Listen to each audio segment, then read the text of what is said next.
The rise of Obama. Lecture terms. The rise of Obama. Focus question. What kinds of change did voters hope for when they elected Barack Obama? Obama and 2008. Democratic victory in the 2008 election seemed quite possible, given the multiple crises facing America. To the surprise of many, the Democratic presidential nomination went not to Hillary Rodham Clinton, the initial favorite, but instead to Barack Obama, a relatively unknown 47-year-old senator from Illinois, when the campaign began. Obama was the first black candidate to win the nomination of a major party. His triumph was a tribute to his speaking and campaigning skills and how America had changed over time. Obama's life embodied changes in America since the 1960s. Without the civil rights movement, his election would not have been possible. He was the product of an interracial marriage between a Kenyan immigrant and a white American woman. When Obama was born in 1961, their marriage was still illegal in many states. Obama attended Columbia College and Harvard Law School and worked in Chicago as a community organizer before going into politics. He wrote 2 best-selling books about growing up in Indonesia, where his mother worked as an anthropologist, and in Hawaii, and his search for a sense of identity given his background. Obama was elected to the U.S. Senate in 2004 and first gained national attention with an eloquent speech at that year's Democratic convention. Hillary Clinton sought the Democratic nomination by emphasizing her experience, but Obama realized that voters wanted change more than experience, and while Clinton's nomination would have been path-breaking, no woman has ever been the presidential candidate of a major party either, Obama made her seem like a representative of the status quo, especially given his early opposition to, and her early support for, the Iraq War. Obama's anti-war politics mobilized anti-war forces in the Democratic Party, and his race and youth galvanized black and young voters. He also used the internet to mobilize voters and run his campaign as no one had before, using modern technology to mount the 21st century's first political campaign. Obama faced the Republican nominee, Senator John McCain of Arizona, in the general election. At age 72, McCain was the oldest man ever to run for president, and he seemed to represent the old politics more than Clinton even did. McCain, breaking with the Republicans on issues like campaign finance reform, tried to portray himself as a, quote, maverick, and he surprised everyone by choosing as his running mate Sarah Palin, governor of Alaska, as part of his attempt to win over women voters, disappointed by Hillary Clinton's rejection by the Democratic Party. Palin quickly attacked Democrats for being unpatriotic, lacking traditional values, and not representing the, quote, real America. While this was very popular with the Republican base, many Americans questioned McCain's judgment. But McCain faced President Bush's sinking popularity and the financial crisis, which reached new depths in September and October of 2008, just months before the election. Obama's promise of change carried the day ultimately, and he won 53% of the popular vote and a large majority in the Electoral College. The election redrew the nation's political map. Obama carried both Democratic strongholds in New England, the Mid-Atlantic, and in the industrial Midwest and the West Coast, but also Republican states such as Virginia, North Carolina, Florida, and Indiana he carried. Obama assembled a diverse coalition, winning almost the entire black vote, also many Hispanic voters and many young voters. He was elected with only 43% of the nation's white vote. Obama's election seemed to signal the end of a political era that began with Nixon's, quote, Southern strategy. Instead of using the South to build a national majority, Republicans now seemed in danger of becoming a regional and marginalized Southern party. Amid war, economic crisis, and the enthusiasm of Obama's campaign, Republican appeals to patriotism, low taxes, and resentment against social change seemed outdated. Democrats also won 60 of 100 seats in the Senate and a large majority in the House that same year. Groups carried by Obama, such as young voters, Hispanics, and suburbanites, all represented growing parts of the population. In an increasingly multi-ethnic, multiracial nation, winning the majority of the white votes no longer ensured national victory. Whether this election had completely realigned national electoral politics, however, remained to be seen. Obama as the first African American president. Few presidents have faced a set of challenges as serious as those Obama faced on taking office. The economy was in crisis, and the country was involved in 2 wars. But many Americans saw Obama's election as a cause for optimism. 2 days after his victory, a poll found 2/3 of Americans describing themselves as proud of the election result, and 60% were excited at the prospect of Obama's administration. On January 20th, 2009, Obama was inaugurated as president, with more than 1 million people traveling to Washington, D.C. to view the historic event. In his inaugural address, Obama rebuked 8 years of Bush's policies and the assumptions that had shaped government since Reagan's election. He promised a foreign policy based on diplomacy, pledged to protect the environment, spoke of the need to fight income inequality and ensure access to health care, and blamed a culture of, quote, greed and irresponsibility for contributing to the economic crisis. He also promised to respect the Constitution. Unlike Bush, Obama said little of freedom in his speech, stressing instead community and responsibility. His speech harked back to the Revolutionary Era idea of putting the common good before individual self-interest. Obama in office. Obama's first initiatives lived up to his promises for change. In his first 3 months, he announced plans to close the prison at Guantanamo Bay in Cuba, banned torture, launched a diplomatic initiative to repair relations with the Muslim world, and reversed previous orders limiting women's reproductive rights. He also abandoned Bush's rhetoric about a divine U.S. mission to spread freedom throughout the world. Obama named to the Supreme Court Sonia Sotomayor, the first Hispanic and 3rd woman ever to serve on it. His first budget recalled the New Deal and Great Society, anticipating active government support for health care reform, clean energy, and public education, part of which would be paid by allowing Bush's tax cuts for the wealthy to expire in 2010. He pushed through Congress a stimulus package of $800 billion in new government spending for construction, unemployment benefits, and aid to states to help them balance their budgets. The largest single spending bill in U.S. history, the bill was meant to inject money into the economy to save and create jobs and spark a recovery, although with varying degrees of success and failure. A year into the Obama presidency, in spring 2010, one of the worst environmental catastrophes in U.S. history occurred. A BP, British Petroleum, oil rig in the Gulf of Mexico exploded and spewed millions of gallons of oil into the sea. The disaster illustrated some of the downsides of deregulation and the limit of government and regulatory reach in a global economy. The rig, built in South Korea, was operated by a Swiss company contracted by BP and was registered in an impoverished Pacific island nation, the Republic of the Marshall Islands.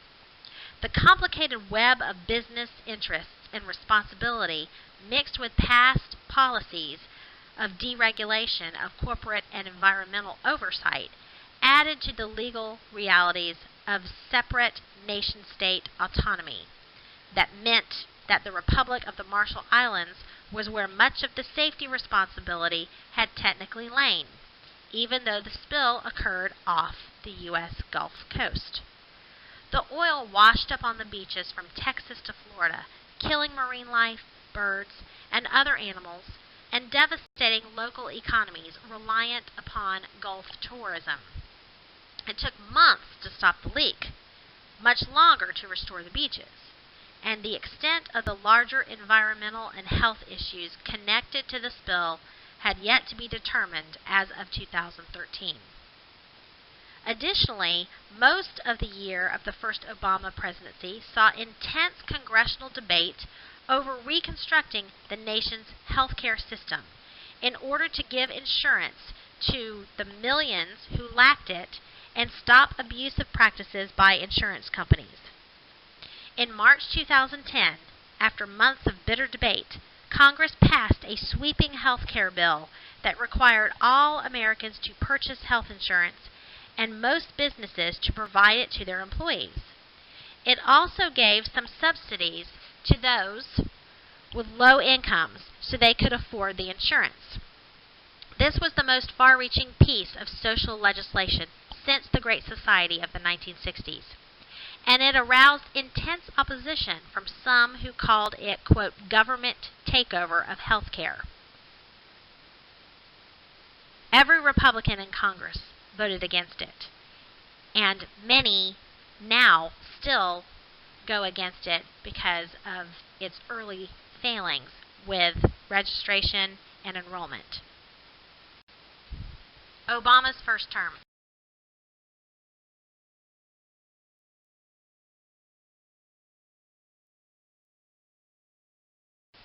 Obama, Economy and the World. Technically, the recession ended in mid-2009, yet economic growth was slow and unemployment remained high through Obama's first term and into his second.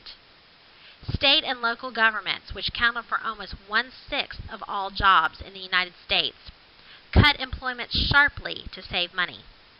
The poverty rate in 2011 exceeded 15%, the highest in 20 years, and housing prices continue to fall. Because of the drastic economic decline, many Americans cut back on spending and borrowing, which only added to the economy's malaise. The majority of job growth occurred in the high and low ends of the pay scale, and manufacturing jobs for those with limited education, but that offered middle-class incomes started to rebound from the low point in 2009, but still waned. The Bureau of Labor Statistics reported, among other things, that the wealth possessed by the family who owns Walmart was equal to that of the sum of the wealth of the bottom 150 million Americans. What was sadly ironic under the nation's first black president was that the African Americans suffered the most from the recession. Often, family wealth was invested in their homes instead of in stocks, and thus any stock market recovery was not any help in bouncing back during the nation's slow climb out of the recession's low point. In 2011, the median family wealth income for white families and black families was extremely diverse. The most dramatic foreign affairs achievement of Obama's first term was ending American involvement in the Iraq War. And by the end of 2011, the last American soldiers were home from Iraq. Yet, Obama did not dismantle some of the presidential powers Bush had accumulated. In the first weeks of office, he banned the use of torture, but he reversed his promise to abolish military tribunals that Bush had established. While Obama completed his campaign pledge of U.S. withdrawal from Iraq, he dispatched also almost 50,000 more troops to Afghanistan. In May 2011, to wide acclaim in the United States, Obama authorized an armed raid into Pakistan that resulted in the death of Osama bin Laden. Additionally, he signed a 4-year extension of the Patriot Act, originally signed into law by George W. Bush. That same year, Obama sent the Air Force to participate in the NATO campaign to overthrow Libyan dictator Muammar Gaddafi. Also, 2011 saw a number of popular revolts sweep through the Middle East, which brought millions into the streets and the toppling of long-serving dictatorships in Tunisia, Egypt, and Libya. More controversially, Obama claimed the right to order the assassination of American citizens in foreign countries if evidence indicated their connection with terrorism. The presidential powers that Bush had used, now Obama was also using. Reaction, 2010 to 2012. In nearly all midterm elections in American history, the party in power has lost congressional seats, but Democrats found it unusually difficult in 2010. Grassroots Republicans were energized by hostilities towards Obama's sweeping legislative enactments. The Tea Party, named as a reference to the Boston Tea Party of the 1770s and inspired by its opposition to taxation by a faraway government, mobilized grassroots opposition to Obama's administration. Leaders of this conservative faction used rhetoric and claims, for example, that Obama was not legally president of the United States because they argued he was born in Africa instead of in the United States. It has since been proven that he was born in Hawaii. Republicans reduced the Democrats' majority in the Senate, however, but they did not remove it. They gained a number of gubernatorial seats also, and the following 2 years in Congress was categorized by more gridlock than any other time. Obama and congressional Democrats could no longer get any significant legislation through Congress, but neither could Republicans because of the Democratic majority in the Senate. Instead, Tea Party-inspired Republicans took their political agenda to the state level, and a number of states had legislation passed that limited voting rights, public employee union rights, abortion rights, and that took aim at undocumented immigrants. While much of the grassroots activism in 2011 and 2012 came from the right, these years also witnessed an emergence of a movement that targeted the depredations of Wall Street banks. The Occupy movement begun with a few young protesters camping in Zuccotti Park in the heart of New York's financial district on September 17, 2011. Over the next weeks, hundreds of people camped in the park and took part in rallies organized by the Occupy movement in cities nationwide. While the protesters began to be evicted by city authorities in the spring of 2012, much of the rhetoric protesting the control of the, quote, 1%, the very richest Americans, over the U.S. economy and connectedly national and international power structures had entrenched itself into the national political vocabulary. Despite the continuing economic crisis, socio-cultural issues played a major role in the campaigning for the 2012 Republican presidential nomination. GOP candidates vied to support the evangelical Christians who formed the party's base and worked to bring in support from the Tea Party faction. Mitt Romney won the GOP's presidential nomination, and Paul Ryan won that of the vice presidency. Obama retained the Democratic Party's nomination for re-election. Despite a number of political liabilities gained during his first term, Obama did win re-election in 2012 with 51.1% of the popular vote to Romney's 47.2%. And while this may seem close, Obama was the first president since Eisenhower to pull more than 50% in both elections. and recent presidential races had produced election wins with much less of a popular vote margin. Obama's amount of the electoral and state-by-state pie added up to 332 electoral college votes, winning 26 states and the District of Columbia. One of the most striking realities of the year's federal elections was the Supreme Court ruling that political action committees, or PACs, were allowed to spend as much money as they wanted on campaigns, thus bringing the joint cost of presidential and congressional campaigning that year to over $6 billion. So much for campaign finance reform. Learning from history. It's still too early to evaluate the full impact of September 11, 2001 on American life and the long-term consequences of the changes at home and abroad that it sparked. By the end of 2012, the world seemed far more unpredictable than anyone would have imagined at the end of the Cold War. An end to the war on terror seemed distant. The future paths of Iraq and Afghanistan were uncertain, while Pakistan, the closest ally of the United States in that region, was unstable. No settlement of the simmering and explosive conflict between Israel and its Arab neighbors seemed in sight, and still does not. Iran, with its power in the Middle East, enhanced by the U.S. removal of its enemy in Iraq, seems intent on acquiring nuclear weapons, which could invite future conflict. North Korea had acquired nuclear weapons and rejected world pressure to give them up by the end of 2012. China's rapidly growing economy posed a challenge to the U.S. predominance. Latin American countries elected presidents who rejected the doctrines of globalization and free trade advocated by the United States as well.